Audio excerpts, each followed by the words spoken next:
Welcome to the first installment of Theory Throwdown, which is going to be exclusive to our YouTube channel, Dynasty Theory.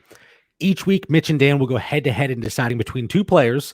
Their job is to convince you, the listener, that they're picking the correct Dynasty asset to add to your team. Now, tonight, we have Antonio Gibson versus Van Jefferson. Dan, we're going to start with you. Antonio Gibson, make your case. Buddy, like the Brahma Bull, I'm going to lay the smackdown tonight like Balboa behind me. I'm going to knock Mitch out like Clubber Lang, so I hope you're ready, Mitch. Antonio Gibson. Yeah, Mitch, I know Jefferson went in the second round and Gibson was in the third, but that is the only thing you have going for you, and here's why. In Dynasty football, right here in the Dynasty Theory podcast, I'm telling you, upside wins championships. Remember that, all right? CMC light in Scott Turner's offense, but per Coach Ron Rivera, bigger than CMC, is the guy you want. All right. He's like a Swiss Army knife, kind of like my boy LaVisca Chenault there. And Jags said could have went in the first round. All right. I want a Swiss Army knife on my team. Gibson has size, power, speed, the potential and upside I mentioned. I would even comp him to a potential Deebo Samuel, Alvin Kamara type. All right. He's got versatility, whether it be running back or wide receiver. That's going to help you. I'm not going to bust on your guy yet. But he's a JUCO kid too. You know, I work at Lackawanna College. I love those JUCO kids, man. They're passionate. They're hungry. And this guy is that. And the Washington Redskins need playmakers, all right? He is that guy. And I'm going to end you on this before I even talk about his 40 time of being 4.39. Wow. Player A, okay? Player A, 226-pound running back, 4.39 40, 17-pound bench press, 36-inch vertical and a 123 broad, okay? Player B, 228 pounds, same 4.39 40, 16 bench reps, they're only one off, 35-inch vertical, 1 inch apart, and 118-inch broad, very close. They are strikingly similar numbers. If I told you player A was Jonathan Taylor, that is a pretty close comp to my boy, Antonio Gibson, all right? So there's a lot of buzz there, man. He is going to be a stud in the National Football League. And like I said, upside wins championships. You want Antonio Gibson. What do you have to say about that, Mitchell Sorensen? Here, real quick, before I turn it over to Mitch and Dan, you made a very compelling argument. Mitch, you are already in the hole, and you got to dig yourself out. So I put on Twitter earlier tonight, I said, assume a 12-team PPR dynasty league. Do you want Antonio Gibson or Van Jefferson? Mitch, out of almost 300 votes, it went 65% to Antonio Gibson. So you have a lot more pressure on you tonight to convince every listener that Van Jefferson is the guy you want in that range. And it's crazy because this year, you two have seen it, one draft never looks like the next. Especially that second round range, everybody's all over the place. But Mitch, your job, and you're taking a little sip here, convince the listeners that Van Jefferson is the better choice than Antonio Gibson in rookie drafts. All right, so I'll explain why Antonio Gibson is not the pick later. But for right now, let's talk about Van Jefferson. Van Jefferson, you know he's going into the Rams offense. We talked about it on the podcast. What we know about the Rams offense is they run 11 personnel, the most in the league. They were actually second most last year, right behind the Bengals, because Zach Taylor ran it just a little bit more. But he's also part of that Rams scheme as well. So we already know Van Jefferson's going to come in. He's going to be that third wide receiver on the field. We know he's going to see the field immediately. He's a great blocker, which is huge for a rookie. He already has great routes. He's strong. He's NFL ready. He might be 24 years old, but don't let that confuse you because we've seen 24-year-old wide receivers come in and produce. We saw it last year with Terry McLaurin. We saw it a couple years ago with Kenny Golladay. So that doesn't scare me off at all. When you want a wide receiver coming into the NFL, you want him to be ready if he's older. If he's a project at 24, you don't want him. If he's a Swiss Army knife at 23, you probably don't want him either. But right now, what we know with Van Jefferson is we know he will be on the field for at least 70% of the plays. That's like not even barring injury. He will be on the field for 70% of the plays, and that's what you want in a fantasy player. So like I said, we're working the kinks out tonight with the format. This is our first installment of Theory Throwdown. Next week, we're going to have a nice graphic, maybe some different music. But what we're going to do, so you made your case for your player specifically. Now I'm going to run through, and Dan, we're going to start with you. I'm going to go through some of the knocks on these players and some of the questions that are going to come up. Okay, why should I take Antonio Gibson because of this? So he did have that really impressive 40, 98th percentile, 4.39. And on player profile, actually, his comp is Joe Mixon, who's a hell of a talent. But Dan, his college production and usage, he had 34 career rushing attempts in college. He's labeled as a running back. What would you say to somebody that knocks him for that? I'm going to say there's not a lot of thread on the tires there, all right? This guy's got a lot of juice for the National Football League. He did what Memphis needed him to do at Memphis, and that was be that all everything, just get the ball in his hands in different ways, be a receiver, be a running back, that Swiss Army knife. In the National Football League, that talent's going to translate to what the Washington Redskins need, and he's going to get the ball because they need offense. So to me, I think he's a very healthy guy with not a lot of thread on the tires, and he could be a running back and catch the ball in the backfield and get a lot of fantasy points. Another thing that people are going to bring up, well, it's Darius Geis's backfield. It's kind of crowded. They brought Peyton Barber in for 1 year. The offense, they don't do a great job of moving the chains. I know your boy Riverboat Ron, he's there this year. But you have Terry McLaurin, obviously, and then maybe Thaddeus Moss coming in as a UDFA, undrafted free agent. Maybe he makes an impact. I don't know. But that's a crowded backfield. Is there any chance he can really see year one production barring injury? I think it is because they can get him. They can put him anywhere on the field, and they're going to get real creative with him. They've already said they're going to get creative with him. They could see him being on there on third as a third down back. They could see putting him in the slot. They could see, getting him some carries. So they're going to get him touches in all different ways, and plus special teams, kick returns, that capacity.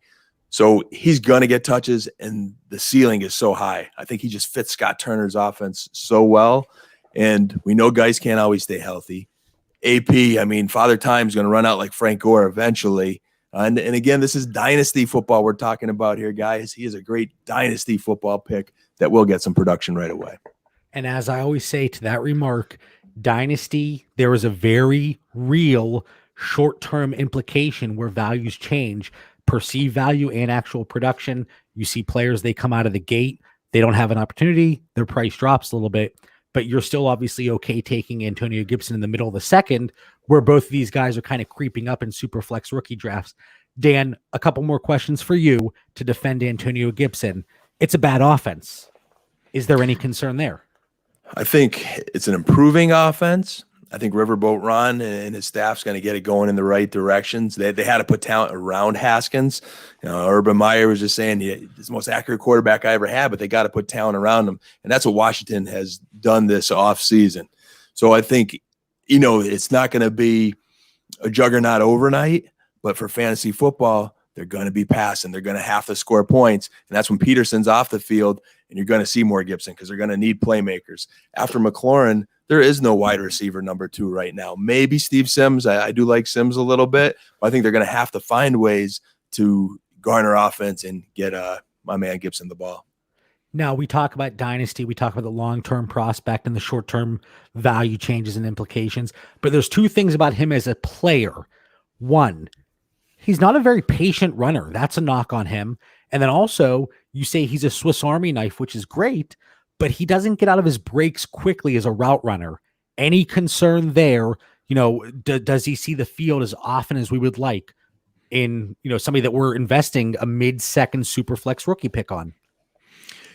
Like all rookies, there's going to be a learning curve. I don't think he's going to be superstar day one, but I think he's just a guy you want to draft now, and he's going to win you leagues later.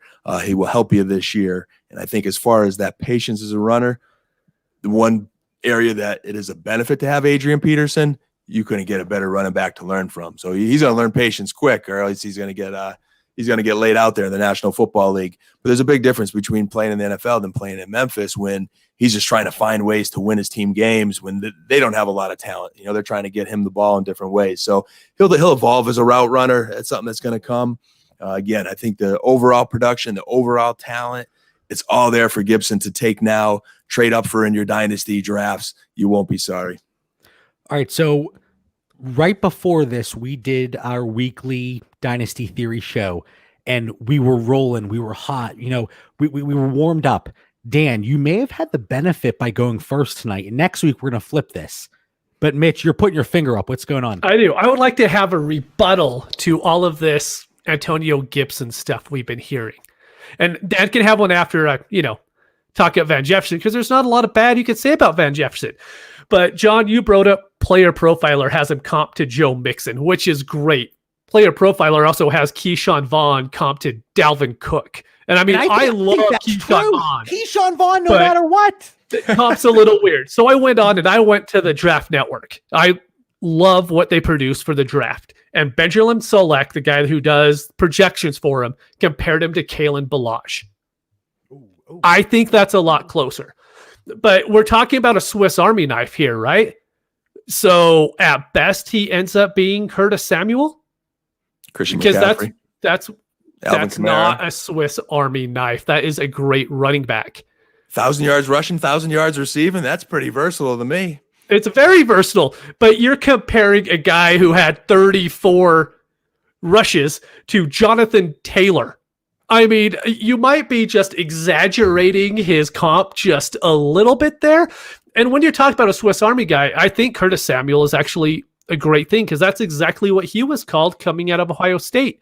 And what you get there is a wide receiver 3, wide receiver 4, who always has potential, but never lives up to it. That's my rebuttal. I like that. And Dan, you're going to have a chance here to knock Van Jefferson. So my job here is basically the moderator. I'm trying to be as impartial as possible and not sway people one way or the other. Because a lot of people, obviously, they have preconceived notions. And tonight it's Van Jefferson, Antonio Gibson. But my job is to stay like Switzerland. Neutral. So Mitch, tonight, Van Jefferson, Los Angeles Rams, second round draft capital coming from Florida, breakout age, 22, 15th percentile, college dominator, 21%, 25th percentile, target share, 16%, 23rd percentile. Mm-hmm. He is not known as a vertical threat. Is this a concern? Not at all, because of how he's going to fit in that offense. He's not going to go in and take the Brandon Cooks role. He's probably going to take over the Robert Woods role, and Woods is going to move over to the Cook side because there's just no way you can have Van Jefferson doing what Brandon Cooks did. Okay. Now, I actually, this is a tangent. I don't know if I like that for my Robert Woods shares. I want him to stay in that Robert Woods role. So hopefully Makes he does. Sense, though, right? It does. Now in college, Van Jefferson, somewhat limited production. And this is a knock on Antonio Gibson as well.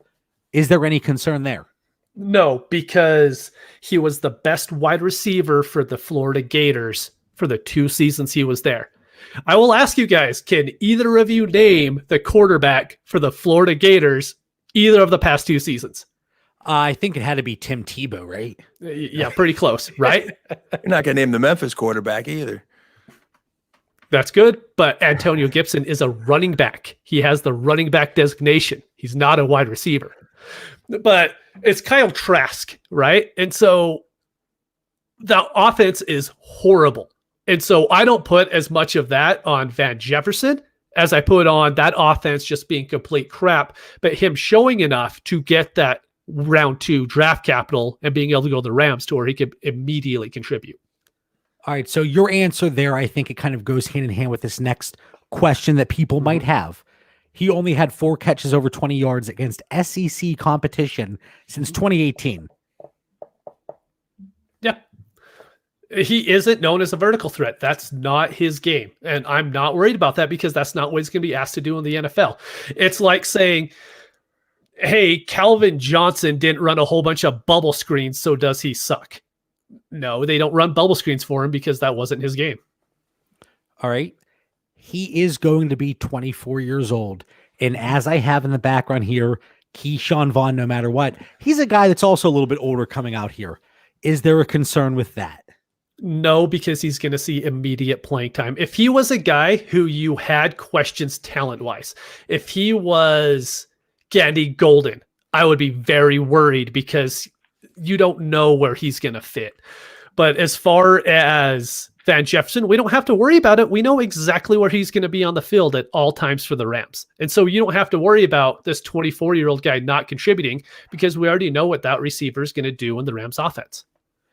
oftentimes, and people much smarter than us, well, at least smarter than me, have tweeted about different wide receivers that didn't declare early. They came out, and this is their track record. It's not good. Van Jefferson didn't declare early.